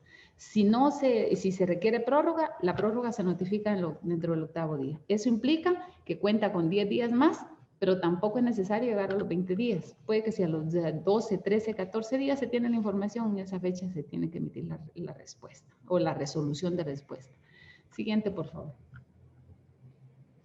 Bueno, veíamos ya la determinación de lo que es la información pública de oficio, lo que es el trámite y gestión de las solicitudes de información como regla general, pero en la Ley de Acceso a la Información Pública también se establece el proceso de clasificación de información, que sea confidencial o reservada. La información confidencial se refiere a que protege la decisión del titular de la información a manera de mantener la confidencialidad al momento de compartirla con el Estado o con los sujetos obligados, y además garantiza el derecho a la privacidad. Recordemos que el derecho a la privacidad también es un derecho humano, por lo tanto, el acceso a la información debe interpretarse de tal forma que ambos derechos puedan convivir de manera armónica y no por garantizar el acceso a la información pública se vaya, a afectar o dañar el derecho a la privacidad del titular de los datos que pudo haberlos entregado bajo garantía de confidencialidad cuando se refiere a datos personales sensibles. ¿Cuáles son esos datos personales sensibles? Pues aquellos que identifican a una persona, por ejemplo, su religión, su afinidad política, su preferencia sexual, estados de salud, y el artículo 9, numeral 2 de la Ley de Acceso a la Información Pública dice incluso y cualquier otra actividad relacionada con su vida privada. Entonces, lo que ya establece el artículo 9, numeral 6, es lo que están obligados, valga la redundancia, los sujetos obligados a observar y no violentar al momento de querer tramitar o gestionar un requerimiento de información. En el tema de la información reservada, pues ya la ley ya establece que en principio la información es pública. Sin embargo, sucede que en determinado momento la información debe de llevar un proceso, un procedimiento, y puede que la misma no sea posible accederla en ese momento porque divulgarla pone en riesgo las mismas actividades propias de un sujeto obligado o podría vulnerar derechos de terceros. Ahí es donde se pueden encontrar con dos aristas. La información puede ser pública, confidencial o reservada y puede estar las tres naturalezas en un expediente, sí puede estar contenida en las tres. Entonces, ahí es donde se ve la ponderación de la máxima publicidad que veíamos desde el principio, porque entonces se establece la información pública, la información confidencial y la información reservada debe resguardarse de acuerdo a lo que establece la Ley de Acceso. Y para garantizar que el procedimiento de las reservas es correcto, el mecanismo para asegurar las reservas y que ha sido utilizado de manera legal y correcta y no discrecional, en el artículo 23 se establecen todas las razones por las cuales se puede reservar información. En el 25 se establece el procedimiento para realizar la prueba de daño. La prueba de daño se refiere al daño presente, al daño probable y al daño específico que pueda causar la liberación de una información. Acá en los artículos, para que no pensemos que se me fue el artículo 24, el artículo 24 se refiere a la información relacionada con violación a derechos humanos, y que sean considerados de lesa humanidad. Bajo ninguna naturaleza, la información que establezca, el artículo 24 puede ser clasificada como confidencial y reservada. Ese es un aspecto muy importante porque el artículo 24 ya establece que bajo ninguna naturaleza la información que pueda ser sujeto de un proceso de investigación en casos relacionados con lesa humanidad pueden ser clasificados como confidencial o reservado. Luego el 26, pues ya le da el procedimiento de la prórroga, si fuera necesario pedir una prórroga, la temporalidad, luego que según la ley son 7 años la primera vez de reservas, la segunda vez si continúan las razones pues son 5, ¿verdad? Luego, ante la inconformidad por una respuesta de una solicitud de información que no esté completa, procede el recurso de revisión. Esta obligación la tiene la máxima autoridad del sujeto obligado, también goza del principio de sencillez del procedimiento, así lo establece la ley. y los requisitos que debe cumplir la interposición de un recurso de revisión están contenidos en los artículos del 52 al 60. ¿Cuál es el plazo que tiene un interesado para presentar un recurso de revisión después de la notificación realizada por la unidad que corresponde al sujeto obligado? 15 días hábiles. Posterior a lo que ya se notificó, el sujeto obligado cuando recibe el recurso de revisión tiene 5 días para resolver. El sentido de la resolución puede ser que confirma lo resuelto inicialmente, que revoca en su totalidad lo resuelto por el sujeto obligado, o que modifica. La modificación quiere decir que lo que se dio estaba bien, pero que estaba incompleto. Entonces se ordena la modificación. Este procedimiento agota la vía administrativa. Agotada la vía administrativa que establece el recurso de revisión, ya el interesado puede hacer uso de los recursos legales que establece la ley a partir de la presentación de la acción constitucional de amparo.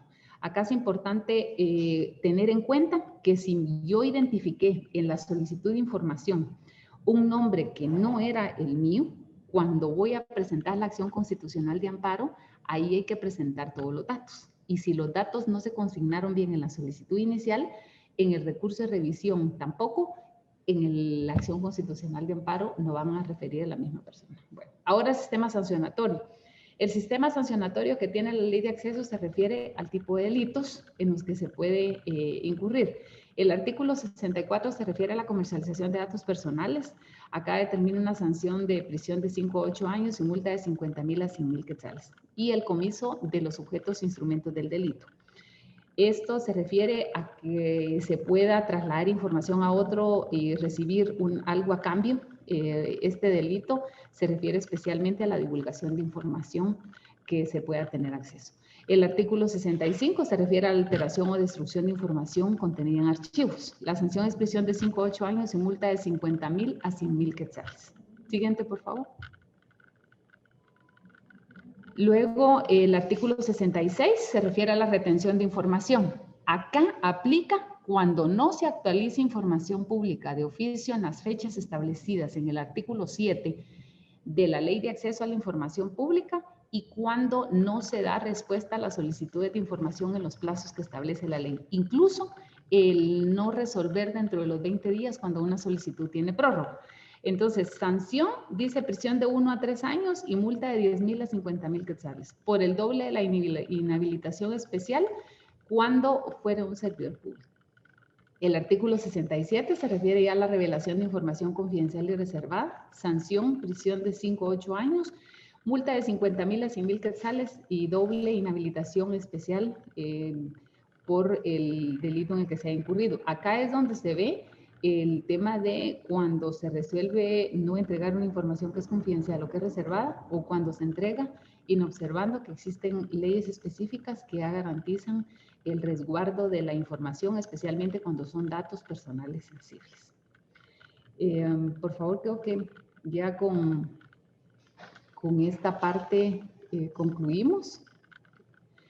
Y para finalizar, como un resumen en relación a la presente exposición, el acceso a la información pública es un derecho humano fundamental, ya establecido, como lo decíamos en el artículo 13 de la Corte Interamericana.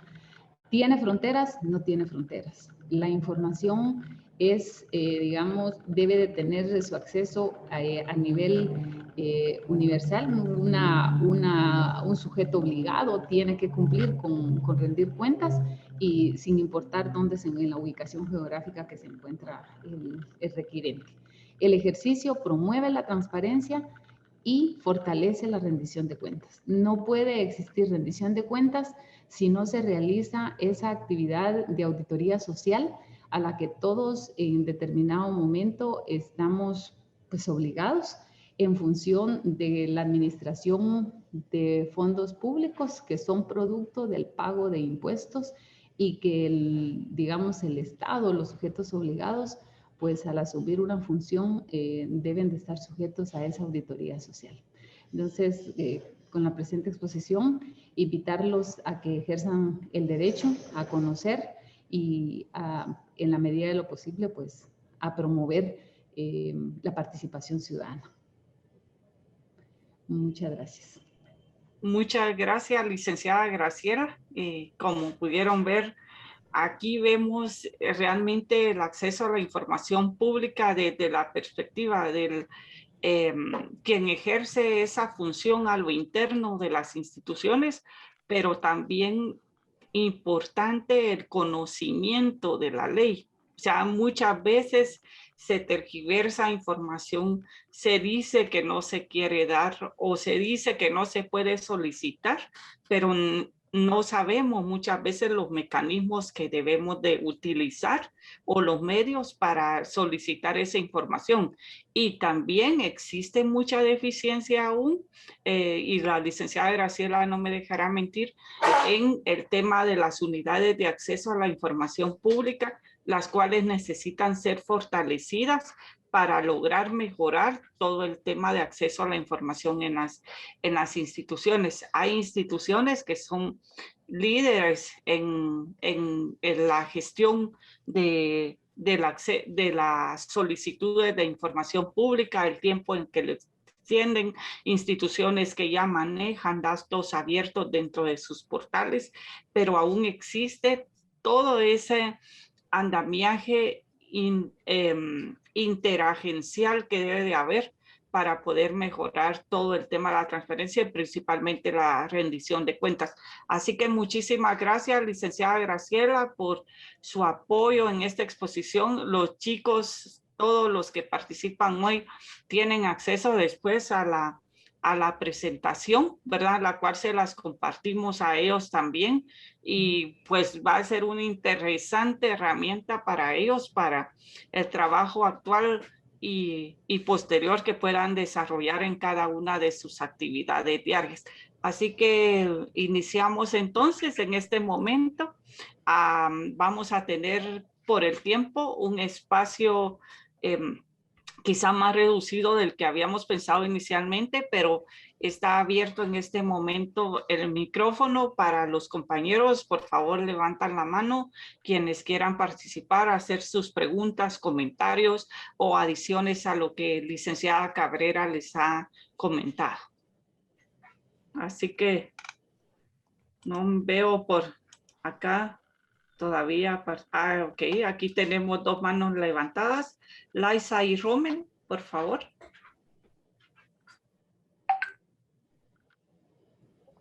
¿Qué tal? Muy buenos días. Yo solo tengo una pregunta que sería, estas solicitudes para poder solicitar la información, ¿dónde se deben presentar? Muy buenos días, licenciada Laisa. Bueno, las solicitudes de información se pueden presentar en las unidades de información pública que tengan identificados los sujetos obligados.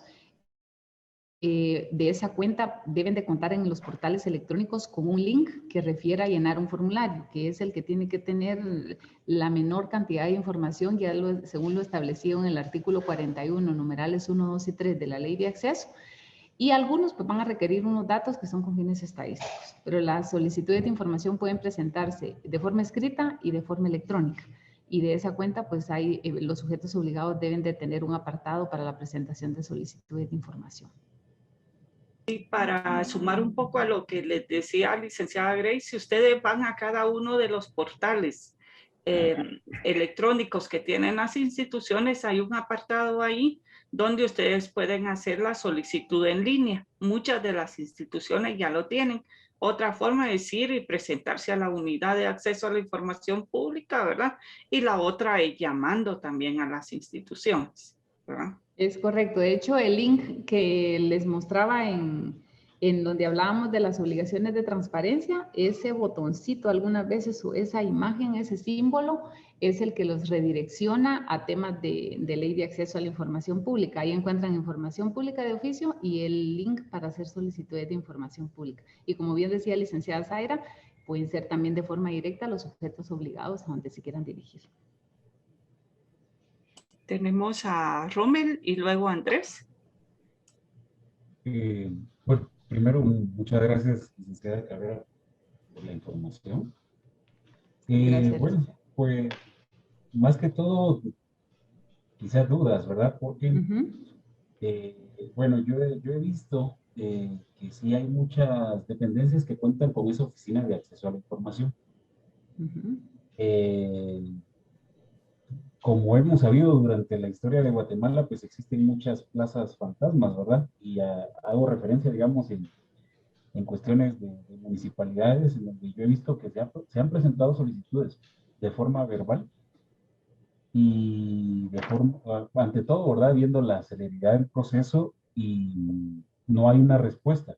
A los 8 días dicen que no hubo ninguna solicitud, entonces se debe hacer por escrito. Haciendo la solicitud por escrito, digamos, la respuesta, imaginémonos que es con respecto a la contratación del personal de la municipalidad, dicen que no se puede entregar porque es información sensible, porque puede incurrirse en después extorsión a cada uno de los trabajadores de la municipalidad, si se llega a conocer o a saber cuál es el ingreso de cada una de las personas en las dependencias. Entonces, ¿cuál sería como la pregunta sería la siguiente, digamos, ¿cuál sería como la forma de garantizar entonces ese acceso a la información? No solamente, digamos, en cuestiones de conocer, digamos, el funcionamiento de una municipalidad, sino en la misma ejecución.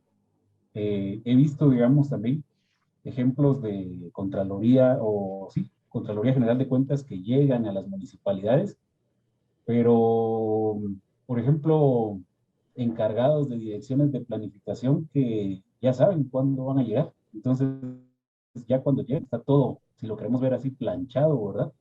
Entonces, partiendo, digamos, con la primera parte de la exposición que hacía referencia con los elementos que habría, digamos, de darle seguimiento por ejemplo, a la ley de acceso a la información en un primer momento, pero también a esa eficiencia, coherencia, al servicio civil, digamos, que son cada uno de los funcionarios que están dentro de las diferentes dependencias del Estado, en los servicios públicos, en esa gestión de quejas, digamos, que podría haber. ¿Cuál sería la vía? Porque, digamos, yo veo acá el link del Ministerio de Finanzas, se puede ingresar, se puede hacer la solicitud. Pero, ¿cómo hacer que sea, o sea, una información realmente que se pueda garantizar que la población pueda tener acceso, que la misma población no sea después como, ¿cuál sería la palabra? No sé si sea la palabra correcta, como perseguida, digamos, ¿verdad? Porque ya después municipalidades o ministros o ministerios, digamos, tachan a las personas de que no están a favor del desarrollo, cuestiones como esta, ¿verdad? Pero se ve más como los elementos de transparencia, no como algo favorable, digámosle así, en el Estado en este momento, sino se ve como una amenaza hasta cierto punto a la independencia o a la autonomía que pueden tener estas dependencias, ¿verdad? Entonces, ¿cómo hacer para que estos elementos de la ley de acceso a la información y de la transparencia se puedan aplicar, digamos, en el caso de Guatemala? Muchas gracias. Muy bien, licenciado Rommel. Bueno, pues de acuerdo a su pregunta, manifestarle que la autoridad reguladora de la Ley de Acceso a la Información Pública, de acuerdo a lo que establece la ley, es la Procuraduría de los Derechos Humanos. La Procuraduría, a través de la Secretaría Ejecutiva de la Comisión de Acceso a la Información Pública, le da seguimiento a esas denuncias cuando digamos, no se está cumpliendo con lo que la ley establece. Recordemos que según lo que establece el artículo 3 de la ley del organismo judicial, nadie puede alegar ignorancia, desconocimiento o desuso de la ley, ¿verdad? Entonces, cuando un sujeto obligado deja de cumplir con lo que establece la ley, todos sabemos que las leyes son de observancia y aplicación general. Nadie puede decir esto no me aplica o esto yo voy a hacer lo que yo quiero. Existen antecedentes de distintos casos y denuncias que se han realizado por personas que se les ha violentado su derecho, y el tema acá es que, por ejemplo, ya hay antecedentes de consejos municipales que ya fueron o están ahorita con un proceso de un judicial por haber negado información o incluso por haber emitido clasificado información como confidencial las nóminas. El artículo 10, numeral 4 de la ley dice que toda la información relacionada a las personas que trabajan en los sujetos y que se les paga con fondos públicos que han sido asignados a los sujetos obligados, son responsables de divulgar esa información, con muy pocas excepciones. Entonces, nadie debiera de incumplir con este mandato Y cuando se establece la violación de un derecho, pues el primer ente al que se puede recurrir, según lo que establece la ley, es a la Procuraduría de los Derechos Humanos. Ellos, por ejemplo, tienen registros de cuántos casos ellos intervienen, y cuando definitivamente ven que no se cumple, pues el Ministerio Público tiene ha creado fiscalías especiales contra la corrupción, que es donde se están llevando a cabo y se están recibiendo las denuncias relacionadas incluso por incumplimiento de ley de acceso a la información pública. Ya cuando la denuncia llega al Ministerio Público, pues definitivamente ahí tiene que seguir un proceso. Entonces sí existen garantías. El caso ese, como bien usted dice, no existe todavía ese conocimiento de que quién me garantiza el derecho de acceso a la información pública. La Secretaría Ejecutiva y la Procuraduría de los Derechos Humanos le da ese acompañamiento y esa intervención. Cuando un sujeto obligado no cumpla, en principio, con divulgar la información pública de oficio, que debe estar colgada en un portal o disponible para consulta en cualquier momento. Ya no digamos cuando no se resuelve o tramite una solicitud de información. Cuando usted comenta el tema de que se niega cierta información relacionada a la contratación de personas, esto se da en supuestos temores de que se va a dar una amenaza, una extorsión.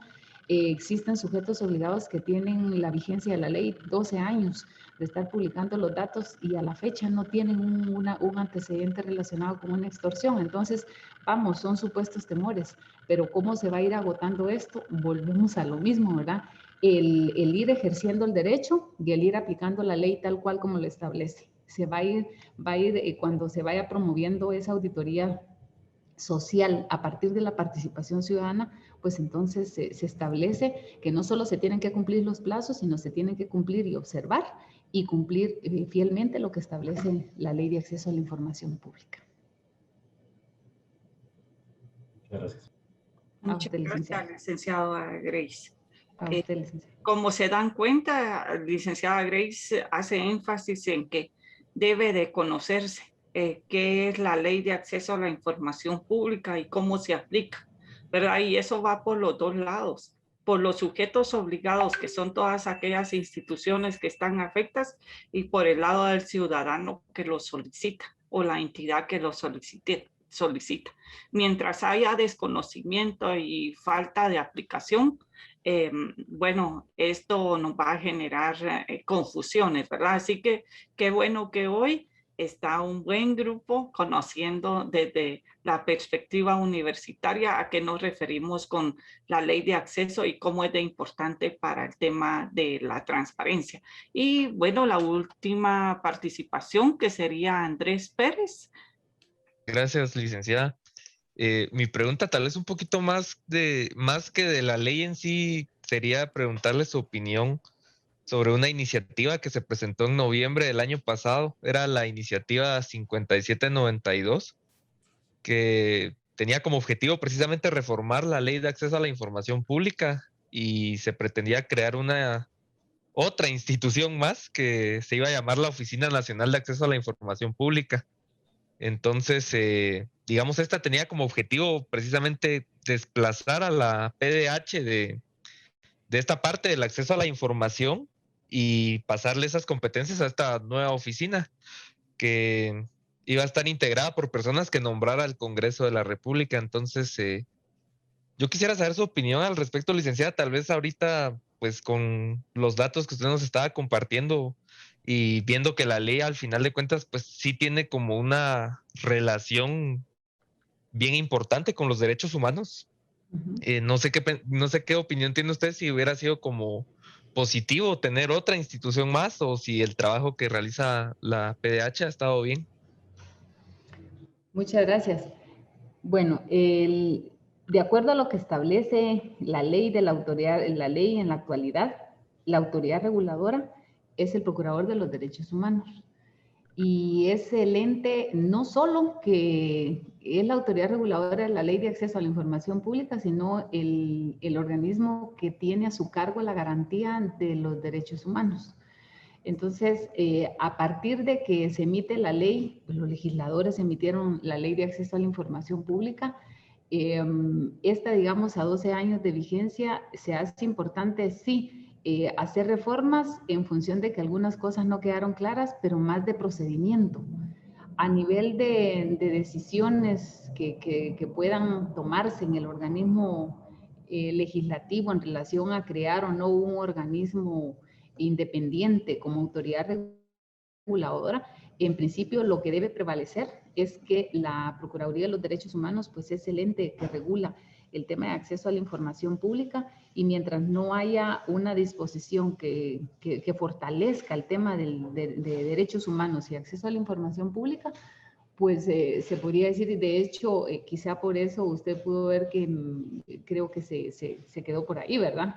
No hay solo una iniciativa, hay no sé si 2 o 3 iniciativas en relación a reformar la ley de acceso a la información pública, cada una por su ámbito. Digamos, dentro de lo que se ha considerado que es necesario fortalecer. Recordemos que a nivel internacional hay instituciones que también son independientes.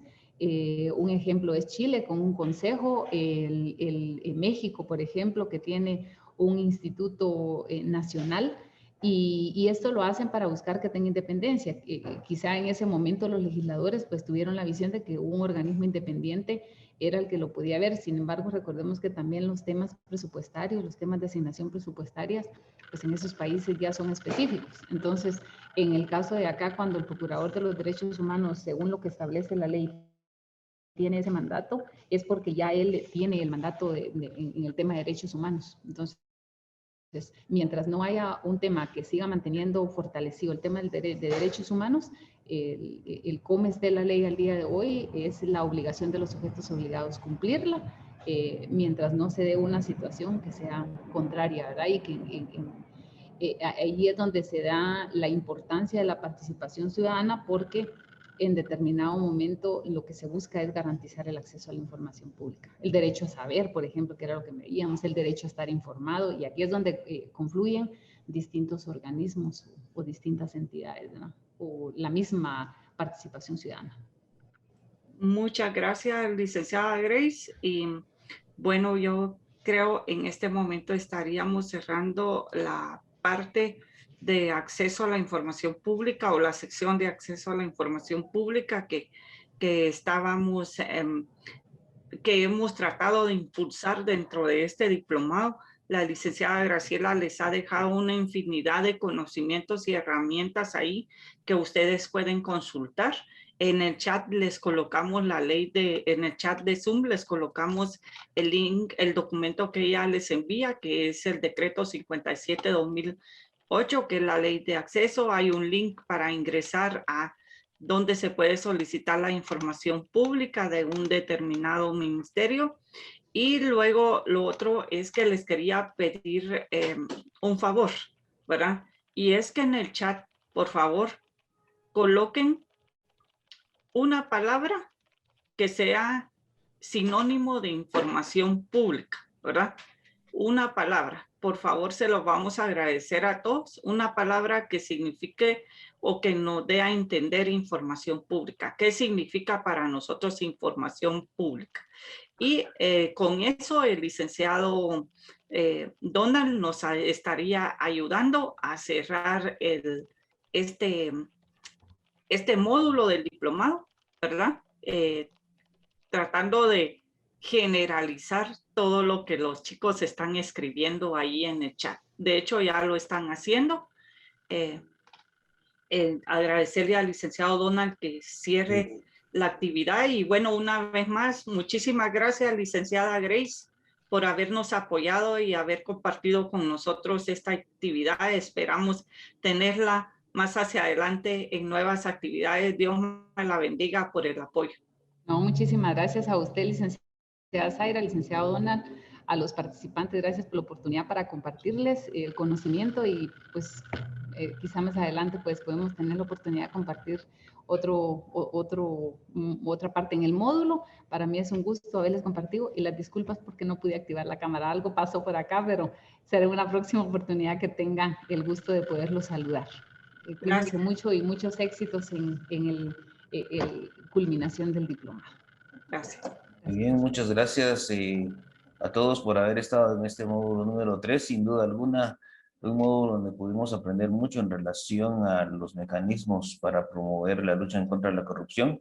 Y también ya tuvimos realmente es un prontuario, es un ABC fundamental sobre cómo hacer valer e implementar esa ley de acceso a la información. Muchísimas gracias a la licenciada Gris Cabrera por la tremenda aportación que ha hecho a este diplomado. Realmente fue muy enriquecedor. Creo que todos hemos aprendido mucho y como estábamos viendo aquí en los comentarios del chat, en las palabras, pues integridad, honestidad, democracia, control, transparencia, educación. Hay muchas palabras que definen en sí este acceso a la información y yo pienso que fue una sesión muy enriquecedora, como lo serán las próximas que vengan también, en donde además de los puntos que tenemos ya programados para compartir, vamos a tener la participación de otros destacados expositores y expertos en diversas áreas para que nos continúen enriqueciendo y pues de esta manera estar ya conscientes y sabedores de cómo nosotros podemos colaborar para promover la transparencia en esa lucha en contra de la corrupción. No me resta más que agradecerles por su presencia el día de hoy. Los esperamos el próximo día sábado a partir de las 8:55 AM para continuar con el módulo número 4. Que tengan todos muy buen día. Muchas gracias, feliz tarde. Buen día. Muchas gracias. Nos vemos, feliz día. Feliz Fin de día, semana para muchas todos. gracias. Feliz día. Muchas gracias, bendiciones, feliz día. Muchas gracias, muy buen día, gracias. Feliz día para todos. Gracias, buen Muchas día. gracias. Feliz día. Feliz día. Muchas gracias, feliz día. Feliz día para todos. Buen día.